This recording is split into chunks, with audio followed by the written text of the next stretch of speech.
Oke, selamat siang teman-teman semuanya. Bagaimana hari ini? Selamat siang, Mem. Selamat Baik, siang, Mem. Oke, berbahagia, Baik-baik. sehat-sehat semuanya. baik, Mem. Sehat, Baik. sehat, Sehat, Mem. Mem. Oke, Sehat. kita akan memulai kelas kita ya pada siang hari ini. Sebelum kita memulai kelas kita berdoa dulu, minta petunjuk dari Tuhan, diberikan kuasa untuk memahami pelajaran kita. Kita berdoa. Tuhan di surga, siang hari ini kami akan belajar, berikan hikmat dari surga agar kami boleh memahami pelajaran yang akan kami pelajari. Terima kasih Tuhan. Dalam nama Yesus kami berdoa, amin. Oke, siang hari ini kita akan melanjutkan pelajaran kita seperti yang ada di eh, RPS yang sudah saya jelaskan lalu, bahwa untuk hari ini pelajaran kita itu khusus mempelajari tentang anatomi dan fisiologi sistem reproduksi wanita. Jadi hanya untuk anatomi dan fisiologi dari reproduksi wanita. Nah, untuk learning objektifnya, ini saya ada tujuan sendiri agar mahasiswa mampu mengenal lebih dalam tentang anatomi dan fisiologi sistem reproduksi wanita. Sekarang yang menjadi pertanyaan saya adalah kenapa kita sebagai seorang perawat perlu memahami tentang anatomi dan fisiologi sistem reproduksi wanita. Mungkin di teman-teman semua ada yang bisa tahu kenapa ya kita harus paham tentang ini semua. Ada? Ada, Mem. Oke, ada? Siapa? Ya, Mary, Mem. Oke, silakan Mer. Kenapa ya Mer? Nah, oke. Jadi, kenapa kita sebagai perawat itu harus memahami tentang sistem reproduksi wanita? Nah, agar di sini kita sebagai perawat dapat memberikan pendidikan kesehatan kepada masyarakat, khususnya kepada seluruh wanita, untuk dapat menjaga organ reproduksi mereka masing-masing, karena organ reproduksi ini merupakan juga organ yang terpenting dalam dalam tubuh kita, karena terkait dengan bagaimana kita menjamin keberlangsungan kehidupan manusia dari generasi ke generasi, serta mungkin generasi selanjutnya. Sebagai juga wanita dapat menjadi lebih berkualitas dibandingkan dengan generasi-generasi yang sebelumnya.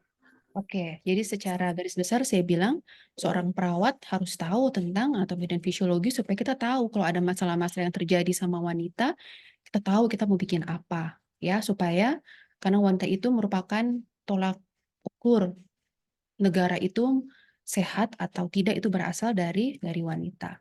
Oke, kita akan lanjut.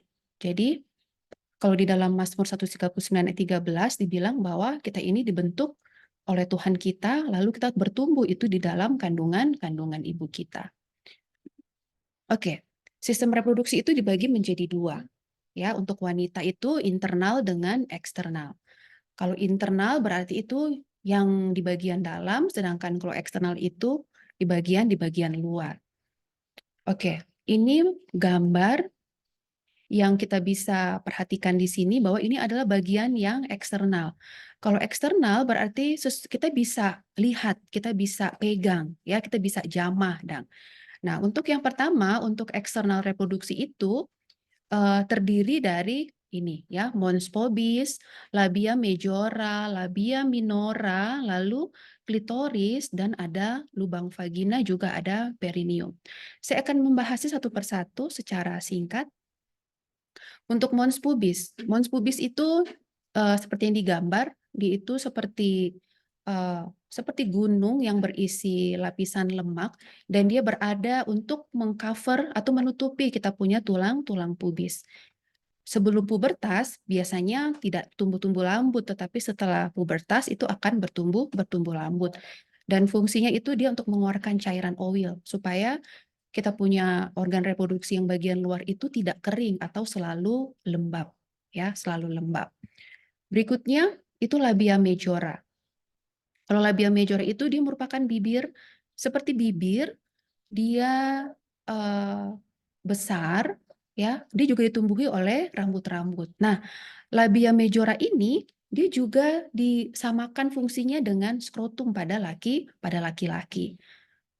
Sebelum pubertas pun dia tidak akan tumbuh rambut, tetapi setelah pubertas pasti akan bertumbuh rambut dan fungsinya dia salah satunya untuk melindungi bagian eksternal dari organ-organ reproduksi. Kita lanjut. Nah, labia minora ini bibir kecil, ya, dia kaya akan pembuluh darah dan biasanya warnanya dia akan lebih terang dibandingkan dengan warna dari labia majora, ya. Dan biasanya pada saat seseorang itu mengalami bergairah, biasanya dia akan agak tebal dan berwarna agak lebih terang. Oke. Nah, ini klitoris. Klitoris dia berada di letaknya di atas. Oke, dia menonjol. Ya, dia menonjol. Nah, dia disamakan dengan penis pada laki-laki. Kalau labia majora disamakan dengan apa tadi? Kalau pada laki-laki? Skrotum. Pada skrotum. Skrotum. Kalau klitoris disamakan dengan apa pada laki-laki? Kalau klitoris Penis. ada Penis. Jadi sebenarnya fungsinya sama, ya, fungsinya sama. Nah, apa sih fungsi klitoris sebenarnya? Dia sama seperti penis, dia sangat sensitif pada saat dia distimulasi, ya, stimulasi dan dia bisa berereksi juga. Walaupun dia kecil tetapi dia bisa berereksi sama seperti laki-laki. Kalau pada organ reproduksi wanita bagian luar, dia selalu, tadi saya bilang, dia selalu lembab, ya, dia selalu lembab dan selalu dia tidak kering, ya. Oke, dia tidak terlalu kering. Ada yang tahu kira-kira bagaimana itu lingkungan di organ reproduksi perempuan? Ada yang tahu? Dia kira-kira pH-nya asam atau basah? Asam. Iya, dia pH-nya asam, ya kan? Kira-kira kenapa adventi dia harus asam? Melindungi bagian dari bakteri. Ya, untuk melindungi supaya bakteri-bakteri itu tidak masuk ke organ reproduksi bagian dalam. Oke, kita lanjut ya. Nah, sekarang perineum. Nah, perineum ini seperti ini. Ini tuh yang dibilang dengan perineum. Dia hanya terdiri dari kulit, otot dengan fasia. Ya, jadi kalau misalkan kita lihat di sini, nah kalau bayi keluar, yang menolong dia supaya bisa keluar itu adalah ini si perineum. Kalau jalannya tidak cukup, biasanya perineum itu akan dipotong. Ya, akan dipotong. Yang dibilang dengan episiotomi. Oke? Oke, kita lanjut lagi. Nah, untuk yang organ reproduksi eksternal itu sudah selesai. Jadi siapa yang bisa sebutkan secara singkat urutannya yang tadi saya sudah jelaskan? Dari paling atas sampai paling dalam, paling bawah. Ada yang bisa sebutkan? Oh, fungsinya nggak usah, coba sebutin aja. Ada? Yang pertama itu Mons pubis. Kedua ada labia majora. Kemudian ada labia minora. Kemudian ada klitoris. Dan juga terakhir perineum. Oke, thank you Regina ya. Oke, sekarang kita lanjut ke bagian internal atau di bagian dalamnya. Nah, kalau misalkan orang lihat ini posisi samping ya, dia posisi samping. Kalau misalkan posisi depannya seperti ini. Oke, posisi depannya seperti ini. Nah, untuk yang pertama, tadi kan kita lihat itu lubang vagina. Saat lubang vagina masuk ke dalam itu adalah vagina. Jadi vagina itu dia organ seperti otot ya, panjangnya itu 4-5 inci. Ya, lalu dia itu sangat elastis. Elastis maksudnya adalah jadi dia akan bisa mengecil, dia akan bisa membesar sesuai dengan apa yang akan masuk di dalam vagina tersebut. Nah, apa sebenarnya fungsinya vagina? Yang pertama, fungsi vagina itu adalah tempat berkoitus atau tempat wanita untuk melakukan hubungan seksual, ya. Lalu fungsi keduanya itu tempat masuknya sperma. Lalu yang fungsi terakhir adalah tempat keluarnya menstruasi, juga untuk keluarnya bayi. Jadi pada saat bayi keluar ya dia akan bisa berelastis sampai ukuran bayi itu. Oke, makanya dia dibilang organnya itu organ elastis. Tergantung dari ya seberapa besar yang masuk, seberapa besar juga yang keluar. Tetapi di dalamnya dia itu tidak lubang seperti ini, tetapi dia itu seperti ini. Ya. Jadi pada saat dia nanti akan dimasukkan contohnya spekulum, begitu dia akan ikut dengan lebarnya itu spekulum. Oke, seperti itu. Jadi nggak seperti bayangan kita, oh dia lubang begini, tapi dia tertutup begini, tetapi dia bisa elastis. Oke, kita lanjut. Nah, setelah vagina, oke. Oh, sebelumnya, nah ini vagina kita itu seperti ini, dia berwrinkle, dia berkerut-kerut bagi orang yang sudah menstruasi. Jadi dindingnya itu tidak smooth, tidak licin, tetapi dia berlipat-lipat. Tetapi orang yang belum menstruasi atau orang yang belum pubertas, dia itu licin, dia punya vaginanya. Nah, biasanya juga di vagina itu dia akan keluar cairan-cairan ya, yang dibilang dengan keputihan. Tetapi itu merupakan keputihan itu merupakan cairan yang normal, ya, keputihan normal.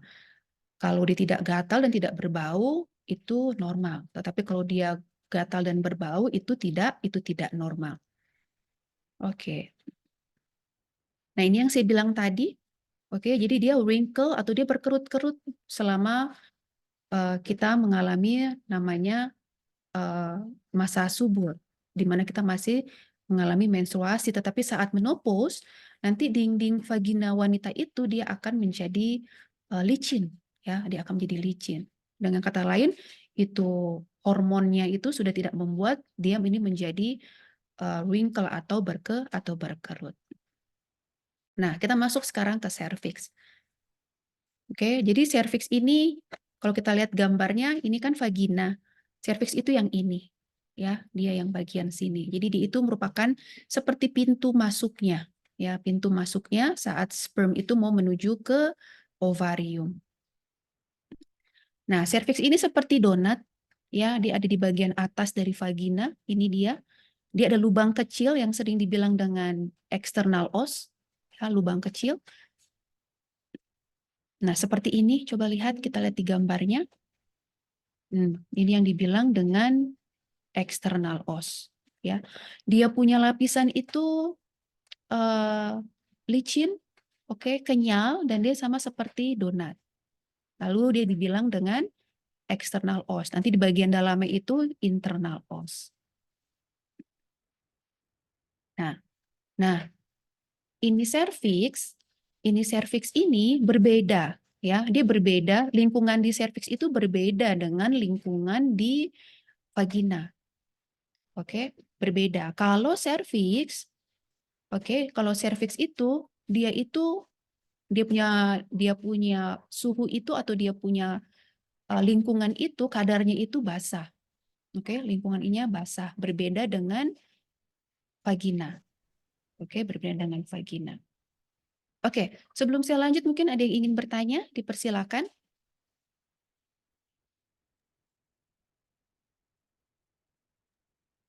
Ada? Ada, Mem. Oke, silakan. Jessica. Baik, terima kasih Mem atas kesempatan. Mem, saya mau bertanya, kalau diperhatikan hanya uterus yang terdiri dari beberapa lapis, yaitu ada endometrium, endometrium Mungkin dan yang ini dulu Jessica. Mungkin yang ini dulu nih, yang tentang ini.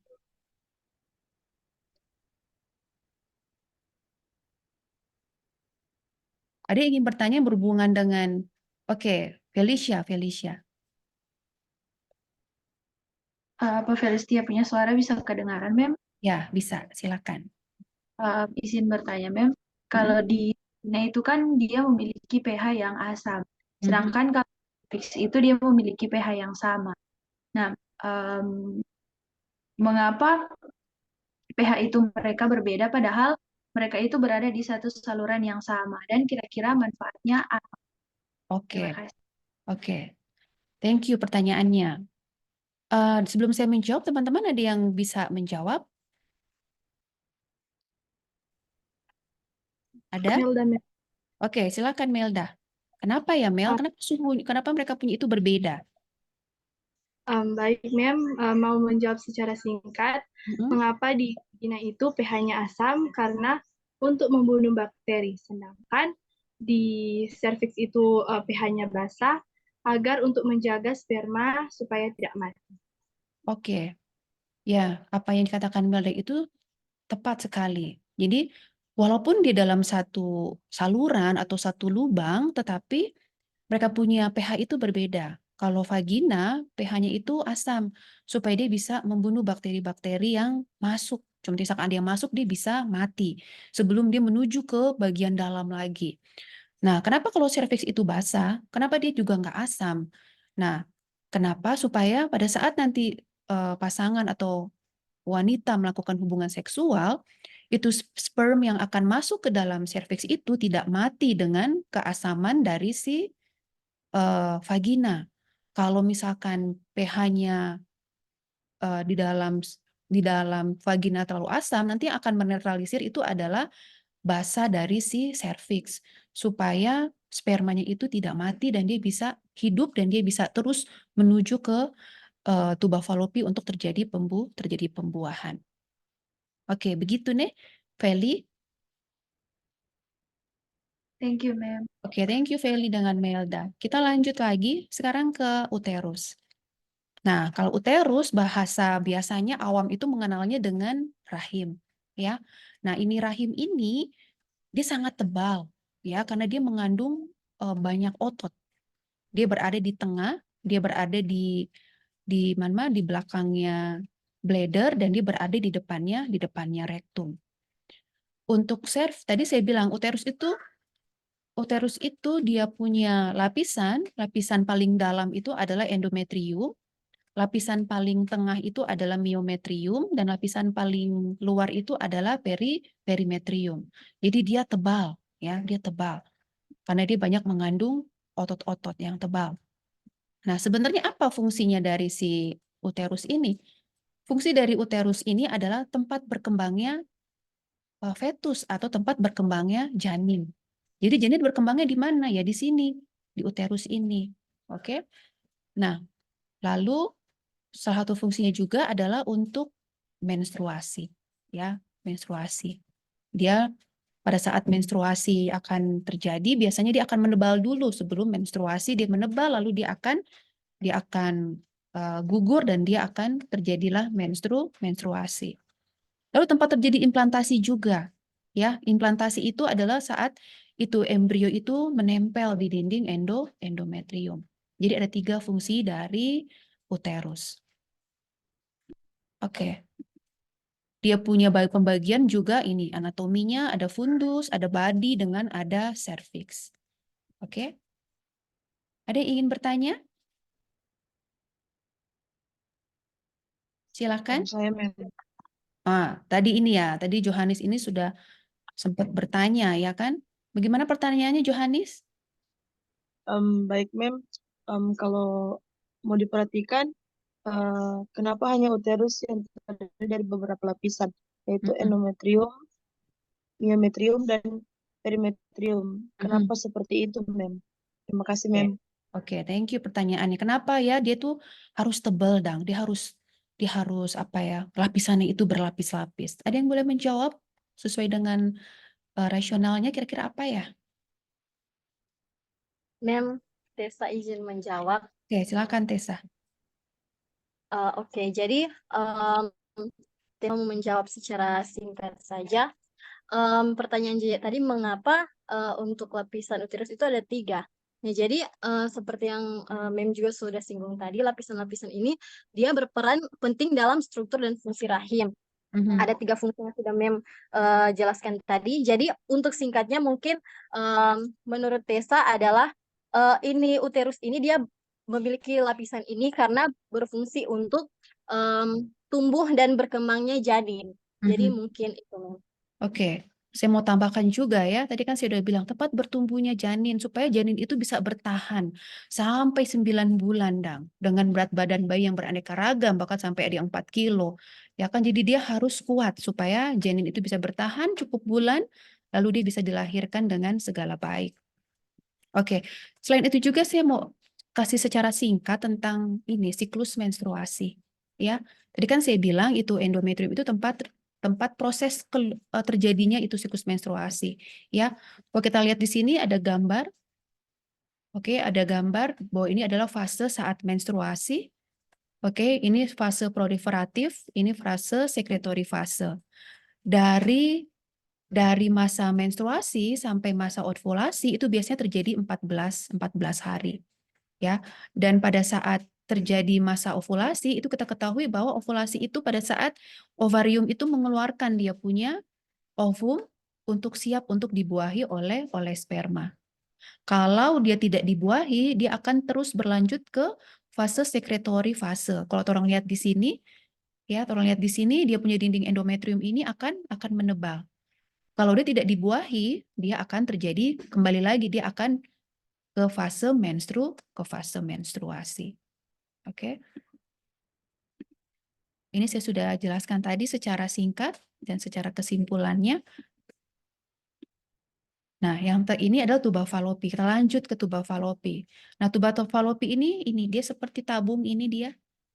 Oke, dia tabung seperti ini. Nah, dia berisi di dalam itu dia berisi silia-silia untuk mendorong sperm masuk menuju ke ovarium dan dia itu tempat fertilisasi. Fertilisasi itu adalah tempat untuk bertemunya tuba falopi itu tempat bertemunya sel telur dengan sel sperm yang sering dibilang dengan fertilisasi atau proses pembuahan. Nah, ini yang terakhir. Fungsi yang terakhir dari sistem reproduksi kita, wanita, yaitu adalah ovari. Jadi ovari kita itu ada berapa? Ada yang tahu berapa kita punya ovari? Ada berapa kita punya ovari? Ada 2, Mem. Oke, ada 2 ya. Jadi ovari kita itu ada 2, kanan dan kiri. Dia punya fungsi itu adalah untuk memproduksi hormon kewanitaan, yaitu estrogen dengan progesteron. Dan salah satunya juga itu untuk menghasilkan apa? Sel telur atau sering dibilang dengan ovum, ya, melalui proses oogenesis. Kita akan belajar nih minggu depan kita akan belajar tentang proses oogenesis. Sebenarnya bagaimana sih prosesnya? Jadi di dalam otak kita itu dia akan menghasilkan yang namanya gonadotropin releasing hormone, ya. Dia akan mendorong ini pituitary untuk mengeluarkan follicle stimulating hormone dengan luteinizing hormone, ya. Dia untuk menghasilkan dia untuk menggerakkan ini ovari mengeluarkan estrogen dengan progesteron. Pada saat dia aktif, dia bisa membuat folikel di dalam ovari itu matang, lalu dia akan mengeluarkan ovum. Siapa yang akan mendorong itu adalah luteinizing hormone. Jadi, itu adalah bagaimana prosesnya sih sampai itu ovum bisa keluar ya karena ini. Oke, di dalam tubuh kita ada yang mengatur. Dalam tubuh kita ada yang mengatur kenapa bisa sampai keluar itu estrogen dengan progesteron. Oke. Teman-teman semua, secara singkat saya sudah menjelaskan dari anatomi dan fisiologi dari reproduksi wanita. Ya, teman-teman semua. Jadi ini adalah keajaiban yang Tuhan berikan kepada kita. Tanpa kita suruh-suruh, mereka sudah tahu apa fungsinya, mereka sudah tahu apa tugas mereka masing-masing. Oleh sebab itu, teman-teman, kita harus bersyukur, kita harus menjaga kita punya sistem reproduksi. Mungkin ada yang ingin bertanya? Dipersilakan. Ada? Boleh angkat tangannya?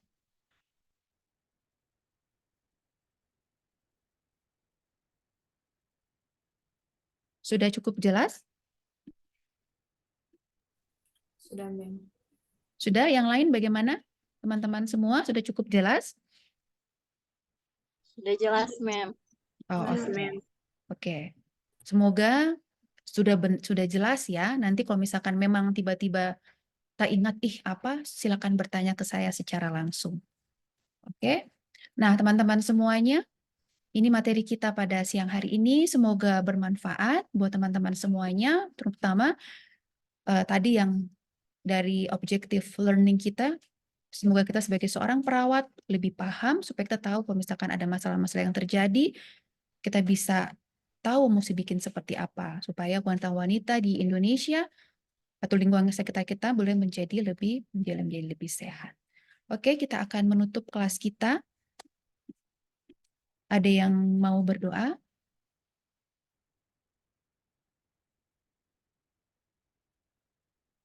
Heidi, boleh pimpin doa tutup, Heidi? Boleh, Mem. Oke, kita berdoa. Teman-teman, mari kita dalam doa.